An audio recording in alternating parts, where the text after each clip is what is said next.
E Acólito está realmente destruindo Star Wars? Depois da vinheta, mais um daqueles vídeos de a minha opinião sincera. Segura aí. Olá, sociedade de consumo pop! Estamos de volta, esse é o Mais Uma Coisa no canal 4 Coisas. Sou o Pablo Peixoto, youtuber que mais trabalha no Brasil.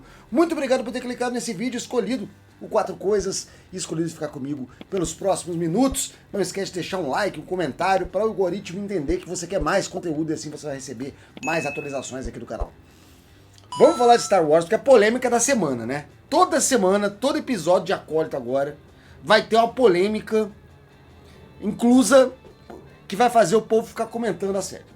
Primeiro foi o Fogo no Espaço, que a gente já fez um vídeo aqui. Tudo bem, passou. Agora um novo episódio, um episódio ainda mais polêmico. Um episódio, aliás, que já estava sendo esperado como o mais polêmico da série. Por ser um episódio de prequel da prequel da prequel. Porque Acólito tem uma série que se passa centenas de anos antes do episódio 1. E esse episódio específico passa 15 anos antes da série. Então quem estava achando que a Carrie Moss morreu por nada, não, ela tá nesse episódio como flashback, também outros personagens, inclusive o Maurílio dos Anjos, Choque de Cultura, que, porra, 15 anos o moleque apodreceu, hein? O moleque saiu do anjinho lá do Raul Gil, do Robinson, pra virar o Choque de Cultura. Mas enfim, e esse episódio também geraram várias e várias questões que levantaram a definitiva sentença. A Disney está matando Star Wars. Não, a Disney matou Star Wars, acabou, não dá mais. Parei de assistir. É engraçado porque essa história de estar acabando com Star Wars é geracional, né? Eu tava lá em 1999, quando exibiram a Ameaça Fantasma pela primeira vez. Eu assisti 3 vezes seguidas, sem sair do cinema. Assistindo, eu vi que colocaram um monte de coisa de Star Wars que não estava em Star Wars antes. Entre eles algumas coisas muito polêmicas, como por exemplo os midi-chlorians. Os midi-chlorians eram uma forma de explicar cientificamente algo que era sobrenatural, algo que era místico. E eu lembro disso ter irritado pra caramba os fãs. Vocês fizeram um retcon, vocês fizeram uma mudança no conceito da força. Por quê? Porque na época estava se falando muito de clonagem, o projeto Genoma, Ovelha Dolly, e aí tudo virou clone, né, cara? Tudo virou clone. E Star Wars tinha uma vantagem, porque já tinha sido citado Clone Wars lá em 77. Tudo virou clone. Aí, dinossauro clonado, Homem-Aranha virou clone, a novela das 8 era o clone. E aí a Lucasfilm viu uma oportunidade e inseriu esses conceitos mais científicos ali em Star Wars para poder vender essa imagem de, pô, a força aqui agora tem a ver com é moderno, é alinhado com pesquisas científicas. E odiaram na época, cara. O que se falava na época era mataram Star Wars, acabaram com Star Wars, acabaram com o elemento mais importante da saga. E aí, essa geração ficou mais velha, as crianças que assistiram e gostaram dos filmes, porque são filmes voltados para crianças, segundo o próprio George Lucas falou, que são pré-adolescentes, 13 anos, envelheceram, veio uma nova geração, novas histórias, agora alinhadas com outros pensamentos de inclusão, de diversidade, de identitarismo. E aí essas pessoas que cresceram vendo os episódios 1, 2 e 3, que gostam dos episódios 1, 2 e 3, que ajudaram a ressignificar esses episódios como algo bom, agora estão bravos com Star Wars porque tá mudando de novo as regras do jogo. E tá mesmo, tá incluindo novas coisas. Porque esse é o mal de quando você faz o universo compartilhado, porque Star Wars nada mais é do que o universo compartilhado. Ele é todo alinhado entre cinema, TV, games e animações. E quando você vai contando histórias, as histórias vão ficando entulhadas. Cada vez novos elementos são colocados na história para deixar ela maior, maior e maior e mais intensa. Um momento a coisa começa a ficar confusa. Essa série era uma prequel de Star Wars, como eu falei. Então coisas que ainda vão acontecer são tratadas aqui. Bom, para começar, a primeira coisa que estou reclamando muito, a tal do fio. Porque esse planeta, onde tem essas bruxas, essa confraria de bruxas, esse covil de bruxas, estudam uma das formas da força. E elas chamam de o fio, elas chamam de the thread. E estão dizendo que Star Wars agora está dizendo pra gente que não existe mais força, que a força é mentira. O que existe é o fio. Não entendi dessa forma não, tá? Eu entendi que são uma das muitas maneiras de conceber a força. Os Jedi chamam de força, as bruxas chamam de thread. Assim como Deus é chamado de vários nomes em civilizações diferentes do mesmo planeta. Então é uma forma de explicar eventos sobrenaturais de forma organizada. Assim que as religiões são feitas. E assim que também em Star Wars, na mitologia de Star Wars, são feitas essas congregações de estudiosos do místico, do oculto, do eterno, e naturalmente teriam nomes diferentes, e maneiras diferentes de lidar. Se os Sith e os Jedi lidam com a força de maneira diferente, nós temos aqui algo mais distante ainda, mas que lida com o mesmo fenômeno dos midi-chlorians. Agora que está explicado como midi-chlorians. Então tem midi-chlorians manipulam a natureza, e essa confraria de bruxas aprendeu a estudar esses midi-chlorians e a nomeá-los de uma maneira diferente. Então isso aí pra mim não me assusta, não é uma mudança muito radical no canon, uma coisa não vai substituir a outra. Em seguida temos as gêmeas. Gêmeas da Força, que é uma coisa que também Luke e Leia são gêmeos da Força, né? As gêmeas da Força.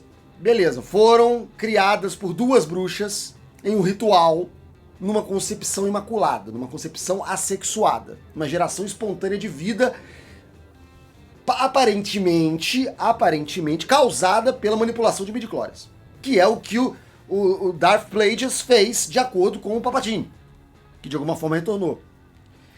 O Darth Plagueis aprendeu a forçar os midi-chlorians a criarem vida. A mesma coisa, ao que parece, aconteceu aqui. As bruxas aprenderam a manipular os midi-chlorians através do fio para gerar vida, ou seja, as gêmeas foram criadas antes do Anakin. E isso está incomodando muita gente porque está diminuindo a força da profecia, está diminuindo a força do Anakin, e agora eu quero voltar naquela questão de entender os estudiosos da força, as congregações de estudantes da força como religiões diferentes. A profecia só diz respeito ao Jedi. Tá? Quem acredita na profecia são os Jedi. Ninguém mais é obrigado a acreditar na profecia. Ao mesmo tempo que a profecia é uma realidade para os Jedi, ela não é uma realidade para as bruxas, que pensam de maneira diferente. Então a geração das gêmeas meio que enfraquece o Anakin? Com certeza. Com certeza, porque foi feito antes. E o Anakin não é o único ser vivo criado pela manipulação de midi-chlorians. Isso já foi feito antes. Diminui. Tira a importância da profecia para o Jedi? Não tira. A profecia continua sendo a profecia. Essas gêmeas não são da profecia. Quem é da profecia é o Anakin, segundo as ideias do Qui-Gon Jinn, que depois a gente vai ver também que o Qui-Gon Jinn talvez estivesse errado. Que o Anakin não era para trazer o balanço da força, coisa nenhuma. Ninguém conseguiu ainda trazer o balanço da força. Talvez o escolhido ainda vai aparecer. Talvez nunca apareça. Talvez não exista o escolhido. É apenas um dogma que os Jedi carregam para poder justificar a sua ação na galáxia. O que nos leva ao terceiro ponto criticado desse episódio. Os Jedi são maus ou os Jedi são bons? Durante a trilogia clássica, a gente aprende que os Jedi são cavaleiros do bem, da ordem, da não violência, da justiça. Isso é trazido na prequel. Porém, na prequel, os Jedi já são mais seres políticos. Eles já são mais de ter uma facção. Os Jedi não são tão justos e tão corretos como a gente imaginava. Tanto é que da fúria do Anakin contra os Jedi é justamente a hipocrisia do Jedi. A hipocrisia do Jedi é flagrante na trilogia prequel. E eu acho que a galera esqueceu disso. E se era flagrante já na Velha República, uma república moribunda, já infiltrada de corrupção, ainda é mais flagrante na República Jovem. Por quê? Porque os Jedi estão no topo. Os Jedi estão intocados, estão imaculados, se achando os pica da galáxia. E isso leva ao orgulho, isso leva à tentação do lado sombrio. E aí começa a derrocada dos Jedi, quando eles estão no topo e acham que podem fazer tudo. Então eu acho que a presença daqueles Jedi ali e levando as crianças embora, uma coisa que está prevista na lei da galáxia, da República, é mais uma maneira de ver que os Jedi são parte do equilíbrio da força do que são o bem contra o mal. Eu acho que esses tons de cinza valorizam muito mais do que fazer uma batalha simples do bem contra o mal. Inclusive não tem nem Sith, né? O Jedi não tem nem algo pra se... Eles acreditam que já estão em equilíbrio. Que não há um equilíbrio pra buscar. Eles acreditam que eles são o equilíbrio da força. E isso é mal. E isso pode trazer confusão. E aí que tá o que eu acho que tá rolando. E mais ainda, pra finalizar o vídeo, eu acho que esse episódio não contou a história toda. Esse episódio deixou muita coisa sem explicação, que vai ser explicado ao longo da série, espero eu. Tem muita coisa ainda que vai ser explicado. Então eu acho que essas preocupações que a galera tá tirando desse episódio, eles não passam de interpretações de uma história mal contada. De uma história que não tem todos os elementos ali. E que a gente ainda vai descobrir. Eu espero que seja uma excelente história, tá? Pode ser que seja uma porcaria, cheia de buraco, que não tem nada a ver, que seja mal contada pra caramba. Não tô dizendo que é uma impossibilidade. Eu estou dizendo que a gente precisa dar um tempo ao tempo e esperar essas respostas. A série não acabou ainda.